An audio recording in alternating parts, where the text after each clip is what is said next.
We see it on the campaign trail and in our daily lives. There seems to be more and more division and less acceptance by Americans of those who are different, and it has manifested itself in a rise in hate speech. So what has happened in the U.S. with the notion of respecting and helping others? Joining us to knock this around, we welcome again psychologist Dr. Bart Rossi, also Dr. Donovan Brown from Ithaca College, and Albert Goldson, who's an executive coach and so on. Gentlemen, welcome back. I don't know if it's, I hate to say it, sometimes the media or the political campaign, but we're seeing more and more hate speech. I want to read you a statistic here. Hate and extremist groups have grown by 14% since 2015 in just 1 year. And I don't know fully why this is happening. Maybe you can shed some light on it. Why do you think this is happening? Sure. One of the easiest ways to take a pulse of society are two measures. One is public opinion polls, and two, public policy. And if you look at the AP 2012 survey of racial attitudes in America, we saw that the attitude toward non-whites were just frighteningly awful. People believe that African Americans and Latinos represented some superior beings in many different ways. And you look forward at our laws to see what continues to happen with immigration reform or the lack thereof, or states taking it to their own hands, as well as voter identification laws, amongst other things. So if you look at the survey data on public opinion as well as public policy, this doesn't surprise me at all. Bring it down to the essence, doctor. You are a psychologist. I'm sure you have had patients over the years who believe they are superior to all sorts of nationalities or cultures. Where does this come from? Well, I think you see an aging population here. It comes from white folks who grew up feeling privileged, feeling that they were on top of the world, or they should be, or maybe even other groups of people. They feel that they should be prioritized. And now, of course, with an older white group of people in our population, they feel that they've been missed. They've been disenfranchised, actually, because where's all the attention? It's to gays, it's to blacks, it's to Latinos, you know, and youth. Yeah, and they're out there in the cold. Right. So they're angry, and the pitch, of course, by the far right is to the anger, and they're actually succeeding. You're having Trump being successful by making arrogant actually an art form. I mean, it's unheard of, but that's exactly what's happening. And I also want to say, though, that there's a flip side. The other side is people under 40. They don't seem to have these problems about race and issues. So there's two different issues here when it comes to the whole thing about race. But you are right. It's more in our face because of the media, because of online stuff, the electronic age, but it's probably because of those angry white folks who are out there. Well, you mentioned the presidential election, and Donald Trump has had some really harsh words I thought we'd never hear in a presidential election, about women and African Americans and Hispanics, and even in one case, although he denied it, somebody who was developmentally disabled in some way, shape, or form.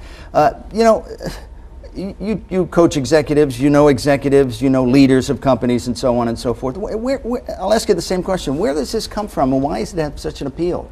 Well, basically what happens is, let's say someone like Donald Trump is looked upon as, let's say, a savior to the same groups that Dr. Rossi had mentioned, that if someone at such a high level can express him or herself in such a manner and pretty much almost get away with it, maybe just a slap on the wrist, a little or even gain in the polls. Can gain in the polls, then there are a lot of people who, quote unquote, come out of the bunker, so to speak. So the statistics might be correct. However, there are a lot of people who have pretty much laid back and discover that, hey, this guy represents me, and then they're coming out and expressing themselves. So you have a rise in hate groups, but that sort of group was always there. Basically, they've come to the front. And also at the same time, you have to realize it's against the backdrop of a very bad economic situation. If things were going gangbusters in boom times, you probably wouldn't have this situation right now. Professor Brown, do you see this as a generational battle, as Dr. Rossi mentioned? Yeah, you know, I definitely agree that there's definitely one half of the equation. The other half that we should be talking about are demographic shifts. We know now that shifting demographics continue to alter cities like San Antonio and Houston, Los Angeles, Chicago, Washington, D.C., and others.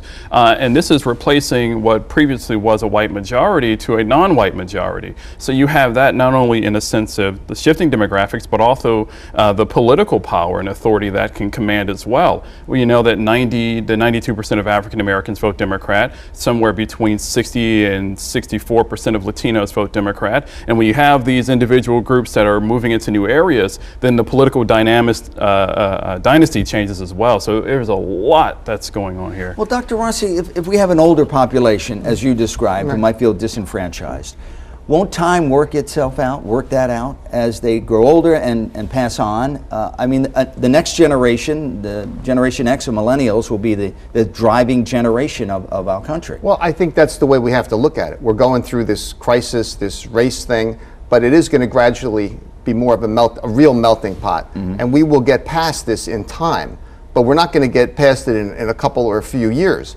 And I finally figured out what this means when these folks say they want their country back. Well, I get that now. You know what they want? They want a country that looks like them. They want a country that's Christian, white, and for them, that looks like them. That's what they want. Right, but that's not where, as you say, that's not where the country's going. So that's why this is such a conflict. But let's get into their heads for a moment. What you feel and hope for and what you see, which is a country becoming more diverse, of color and of ethnicity and so on and so forth. If you sat down and read that in the next 20 years, or by 2015, the vast majority of Americans would be Hispanic, wouldn't you understand that it's probably never going to go back to that? Well, certainly going through a tumultuous time. So this is basically a particular group. This is their last stand. They want to be able to hold on to. Is that how they consider it? Yes, they want to hold on to their social and economic privileges as long as possible, even handing down those values to their younger generation to say that, look, we're going to be moving on, but you still have to hold the fort against the so-called, invasion, this tide of other people coming in.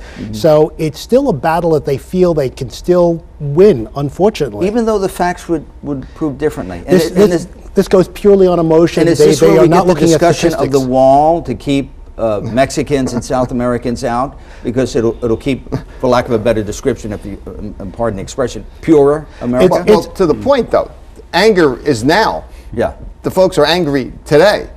To that point. Right, and basically the wall is going to be nothing more than symbolic. It's just a wall.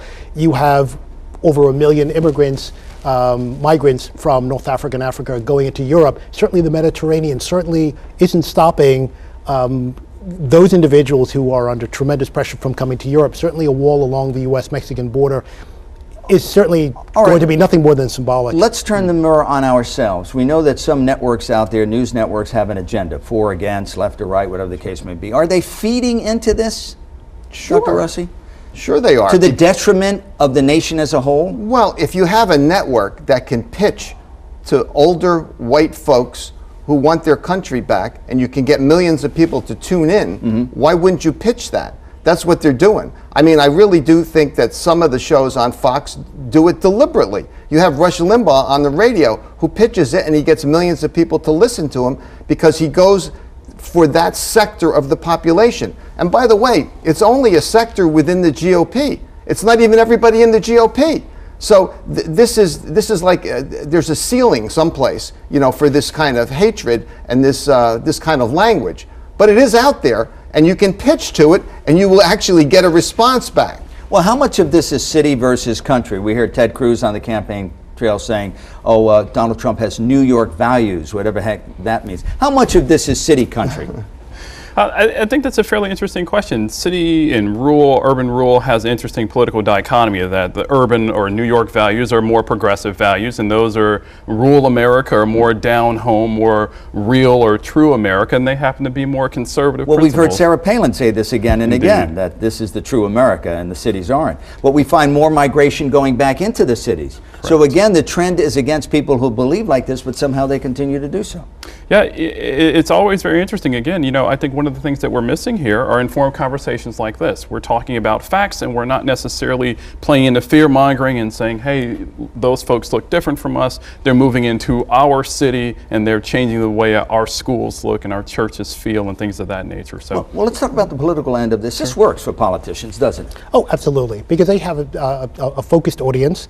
And just to follow up on Dr. Rossi, as far as the media is concerned, although you have different media that will cover the left, the right, etc., each of those groups are going to focus only on those media channels. They are certainly not going to, those who watch Fox certainly are not going to watch another media channel to get a different perspective. Basically, it reinforces what they would like to believe or what they already believe. So that's how it snowballs. So that's how the environment is so divisive and so toxic. We don't want to gang up on Fox. Of course, there are other networks that are on the other side, some in the middle or some that are thought to be in the middle. And I think people, Dr. Rossi, would you agree, watch television to be reinforced and to hear what they believe and are not open to the other side, which I find puzzling. I like to know what the other side is thinking. I think you're a more informed citizen. Well, I think you have some of that. I think you do have a lot of people who flip. They want to look at a more moderate channel. They know that one is too far right, one is maybe a little bit too far left. But there are people like that. And most younger folks are going online and reading all sorts of diverse things, you know. So I think that the pitch, though, is really just to that sector who really are biased. Which is getting smaller on a yearly basis. The average Fox viewer, I think, that looks at O'Reilly is well over 72 years old. The average. I mean, so the whole thing with Fox is that you have to give them credit because they're pitching to a certain group of people. They say, you know, what they want to hear, and that's what they're doing, and they're successful at it. But remember, all the other people that are not watching Fox, I mean, if they have 3 million people watching, there's 330 million in this country, you know? Let's get back to the original question. This spawns these hate groups out there, especially outside of the major cities, and sometimes in the major cities as well. Is it a grouping of people, and I'll ask you, Albert Goldson, is it a grouping of people who have a like-minded view, as they would, let's say if they supported a football or baseball team, and they find solace in what they can do and talk about? Yes, very much so. I mean, you take the regionalisms of different parts of the country, those along, for example, the U.S.-Mexican border, those who are in, let's say, the Northwest, those are in the middle states. So there is a definite affinity with respect to their, as far as demographics are concerned, their lifestyle, etc. And of course, what's feeding this, of course, is social media. So these groups are rather well organized as far as communications are concerned. So they have a very similar agenda overall. However, they are still working the same process in terms of you know, their political views. All right, we got 30 seconds, and I'll leave it to you. You're the psychologist. They almost want to be long, don't they? Even evangelicals do not believe that Catholics are Christian. So, to the point that we're making here, they want to believe certain things, and there are politicians pitching that approach. And that's what we have today, and that's what's in the forefront. All right, Donovan Brown, thank you very much. Albert Goldson, and of course, Dr. Bart Rossi. When we come back, we'll switch gears a bit with the always popular Fresh Outlook Lightning Round. We'll be right back.